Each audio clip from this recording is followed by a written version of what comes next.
السلام عليكم متتبعي الكرام ومرحبا بكم معايا اليوم. كيف ما كتشوفوا قررت نخدكم ونخرجوا نديروا جويله او جوله في بعض المناطق الطبيعه الخلابه اللي معروفه بها كندا او ولايه كيبيك بالخصوص. بعض المناطق السياحيه، بعض الشاليهات. بصراحه الجو غزال. قررت انني ناخذكم واحد المنطقه سميتها مون ترومبلون، لي لورونتيد، سان سوفر، سانت اغاديمون. يعني بزاف د المناطق. من بعد منها غادي ناخذكم في جوله في الاتجاه الغربي ديال الولايه د كيبيك، وغادي نمشي ونزوروا الهنود الحمر. بعض الناس كانوا كيطلبوا يشوفوا الجهه اللي فيها الهنود الحمر، فهذا غاد الفيديو هذا ان شاء الله كنتمنى يعجبكم. خليكم معايا وتستمتعوا بهذه الطبيعه الخلابه.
كيف ما قلت لكم غادي نمشيو للمناطق اللي فيها الهنود الحمر، وهذه من ضمن هذه منطقه من ضمن المناطق، لانهم هما ما عندهمش غير منطقه واحده الهنود الحمر، فهما كيعيشوا في محميات او في دي ريزيرف، يعني مجهزين من كله بالامن ديالهم بالقوانين ديالهم، حتى انهم عندهم ضرائب خاصه بهم ومعفيين من بعض الضرائب، لان الحكومه الكنديه معتبرهم هما كيف ما كتعرفوا هما السكان الاصليين ديال هذه الارض هذه، فعندهم بزاف ديال الامتيازات.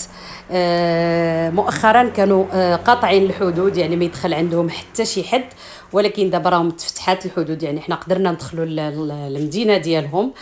منطقه جميله بزاف، جايين على النهر ديال سان لورون في المنطقه الغربيه ديال كيبيك، يعني بالنسبه لمدينه مونتريال غتلقاوها في الشمال الغربي لمدينه مونتريال. منطقة جميلة جميلة وسياحية بالدرجة الأولى، كاين فيها واحد البارك رائع، ولكن للأسف بغينا ندخلوا ليه فحتى هو مسدود، يعني كيف ما كتعرفوا بهاد الحجر الصحي وبهذا الشيء، فبزاف المناطق اللي هما مسدودين خوف من الفيروسات، فحاولنا ان احنا نديرو غير جوله هكا على الخفيف، ولكن هذا وعد مني انني غادي نحاول ندير لكم جوله بالتدقيق في هذه المنطقه هذه. فهنا كيف ما كتشاهدوا هادو المزارع ديالهم، يعني مزارع كبيره جدا، وكيف ما غادي تشوفوا معايا فيها خيول فيها ابقار فيها كل ما كيحلم به الانسان في صراحه، ولا اروع. يلا نخليكم معايا كملوا الجوله، وكنوعدكم انني غادي نكمل لكم الجوله في بعض المناطق الثانيه.